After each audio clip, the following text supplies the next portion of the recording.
Alors, on va l'écrire ici, résolution de problème de niveau 1. Résolution de problème de niveau 1.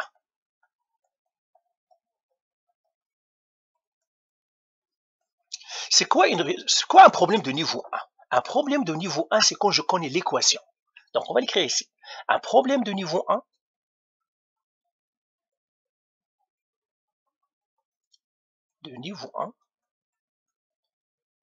quand on connaît l'équation.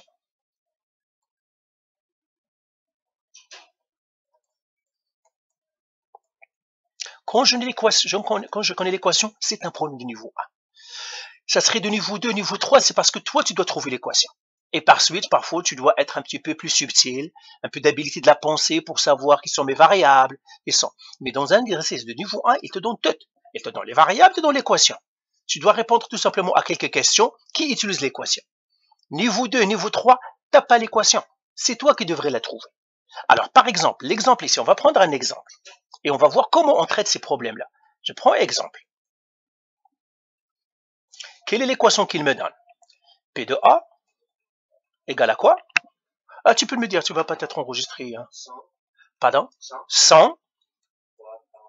Oui. Je vais prendre à moi. 100, 0, je vais prendre un autre, par exemple, 7, 8, 9. À la X. À la A, pardon. Pas à la X, mais à la A. Alors, quand j'ai des exercices comme ça, première étape, identifier mes variables. Ils me l'ont déjà donné. Première étape, les variables. Je dois bien les identifier. La variable indépendante, c'est le A. Le A. Mais qu'est-ce que ça représente pour mon exercice, le A? C'est la hauteur en kilomètres, je crois. La hauteur en kilomètres. Il te l'a... L'altitude, la hauteur. Tu peux fermer un petit peu, s'il vous plaît. La hauteur en kilomètres. L'altitude, la hauteur en kilomètres. C'est quoi P de A? La pression. Ils te le disent. En kilopascal. Voilà, j'ai tout ce que j'ai besoin. Et j'ai mon équation. Maintenant, je commence à répondre aux questions. Alors, comment on répond aux questions? À chaque question, soit qu'ils vont me donner le A, je dois trouver le P de A, soit qu'ils vont me donner le P de A, je dois trouver le A. C'est ça comment ça se passe. Alors, je vais l'écrire encore dans une autre page ici. J'écris mon équation, P de A égale à 100. C'était quoi? 0,789. 0,789 à la A. Je sais le A c'est quoi? Hauteur ou altitude, ce que tu veux. Ben, je vais écrire altitude, c'est ce qu'ils ont écrit dans là. Altitude en kilomètres. Les unités sont très importantes. Parce qu'à partir des unités, parfois, je peux savoir quelle variable ils m'ont donné. P de A ou Y, la pression en kilopascal. Alors, question A. Qu'est-ce qu'ils me disent? Donne-moi le. Question A. Ils me disent, remplis le tableau, ça tu l'as rempli. Bah, question C. Utilise l'équation pour déterminer la pression atmosphérique pour les altitudes suivantes. Donc, qu'est-ce qu'ils veulent dans le A? Ils veulent que je détermine quoi? J'ai toujours A égale P de A. Qu'est-ce qu'ils veulent que je trouve? L'altitude, ça veut dire le P de A. Qu'est-ce qu'ils me donnent? Le A. Le A, c'est combien? 6500 par exemple mètres. Ben, si j'ai tout, qu'est-ce que je dois faire? Eh bien, tout simplement, le A, ils me l'ont donné, je dois le remplacer, mais je dois faire attention, parce que le A, c'est en kilomètres. Ça, ils me l'ont donné en mètres. Donc, la première chose que je dois faire, changer en kilomètres pour que ma variable soit la bonne. Eh bien, 6500, c'est 6,5 kilomètres. Et comment je vais calculer mon P de A? Je fais maintenant P de A égale à 100, 0,789, exposant 6,5. Et ça, je le donne à la calculatrice en un coup. La calculatrice que tu as une calculatrice performante, tu dois l'avoir. Eh bien, tout simplement, tu fais 100 fois, parenthèse, je respecte les parenthèses, 0,789. Je ferme la parenthèse, exposant 6,5. Et ben voilà, il m'a donné 21,42 pascal. 21,42 kilopascal. Ben voilà, j'ai trouvé mon P de A. C'est ça ce que je cherchais. Question B, donne-moi. prendre une autre. Maintenant, je regarde. Ici, il me donne, voilà, trouve l'altitude qui correspond à la pression atmosphérique de 40 kPa, par exemple. Donc, question B. J'ai encore A égale, P de A égale. Il me donné 40 kPa. Les kilopascals, c'est qui? C'est le P de A. Donc, j'écris ici 40 kPa. Et je dois trouver le.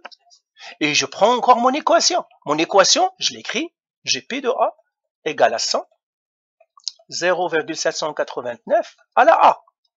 Bien maintenant, le P de A c'est 40, je mets à la place du P de A 40, je mets 40 est égal à 100, 0,789 à la A.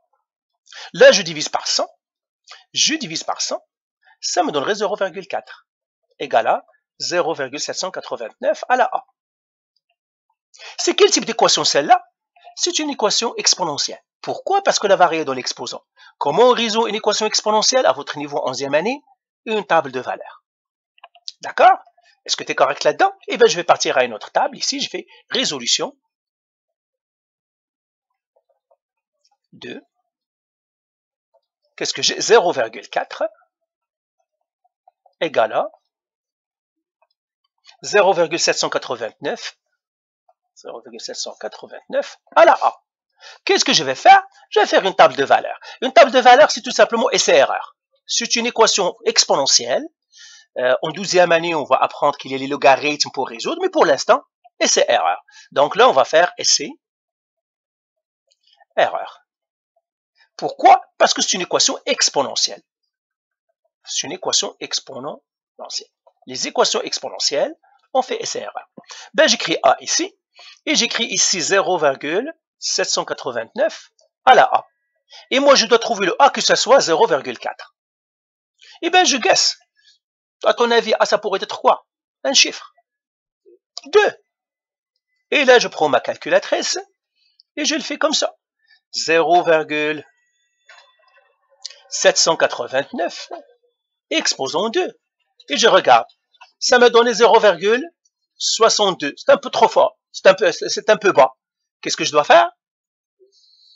Un autre. C'est-à-dire, on va faire diminuer. Diminuer, donc tu prends par exemple 0,4. 0,6. Alors, on essaie 0,6. Et je pars à ma calculatrice, même chose. Comme ça, à la place de 2, qu'est-ce que je dois mettre? 0,6. Ah, il m'a donné plus, là. 0,86. Donc, ça doit être plus que 2. Donc, quelque chose de plus de 2. Combien? 15? 5. Faisons 5. OK? Avec essai-erreur, tu vas te retrouver. Alors, maintenant, ici, j'enlève le 0,6, je mets 5. Et je fais égal. Ça me donne 0,30. C'est un peu trop fort, parce que j'ai diminué. Donc, entre 2 et 5. Qu'est-ce que je peux essayer? 3. Je pars à ma calculatrice encore, et puis je vais faire expression, 3 encore. Et je fais égal. 0,49, c'est-à-dire 0,5. Donc, qu'est-ce que ça pourrait être? Parce que c'est encore trop fort, ça va être entre 2 et 3. Pardon? 2,5. Et puis, j'essaye par essai-erreur encore. Donc là, au lieu que ce soit ça, je vais faire 2,5.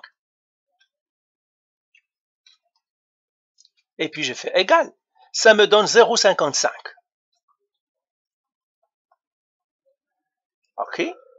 Peut-être 2,7 peut-être. On essaye. 2,7. Alors, expression, 2, lieu de 5, 2,7. Et je fais égal. 0,52.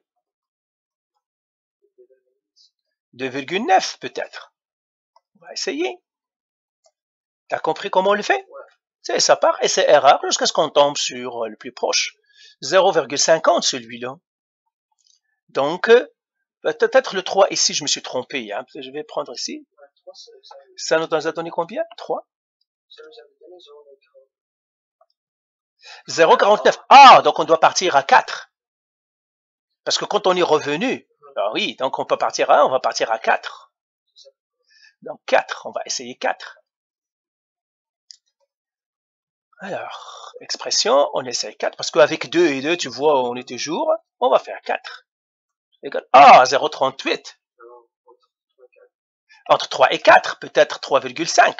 Donc ça c'est 0,39. Je continue ici. Ça c'est le A, 3,5.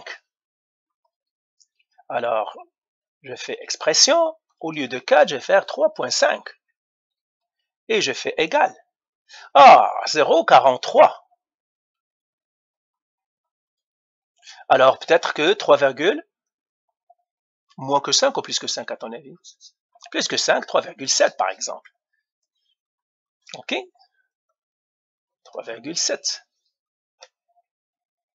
Et je fais égal 0,41. Donc, on s'en rapproche.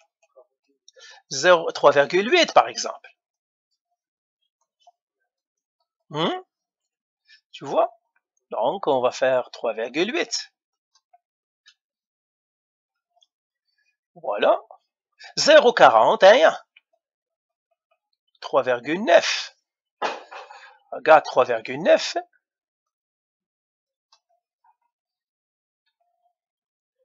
Égale 0,39. Donc 0,40. On peut essayer entre 3,85 pour avoir un deuxième chiffre. OK? Et tu continues. Je vais essayer celui-là, on arrête. Si je veux avoir maintenant deux chiffres après la virgule, je fais 85. Je fais égal. Eh bien, c'est ça, tu vois, hein, 85. Donc, tu peux prendre 85, 86. T'as compris comment on fait? Eh bien, voilà, c'est ça les résolutions de problèmes de niveau 1. Tout simplement, quand je connais l'équation, je comprends bien l'équation. Je comprends mes unités. Je comprends mes variables. Et puis, toutes les questions, comment ça va se passer? Toujours, ils vont te donner un, tu dois trouver l'autre. Parfois, ils vont te le donner dans des phrases un petit peu plus subtiles. L'information, parfois, j'ai vu, par exemple, trouver la hauteur quand ça touche le sol. Il vient de me donner la hauteur. Tu as trouvé le temps quand ça touche le sol. Il vient me donner la hauteur, c'est 0, par exemple. Il faut faire attention, tout simplement. Mais les résolutions de problèmes de niveau 1, quand je connais l'équation, les questions, c'est du facile. Est-ce que tu as compris? Voilà, ça, c'est la méthode comment on les fait. Parfait? Ok, alors, on va continuer. Celle-là, je vais te la déposer dans YouTube.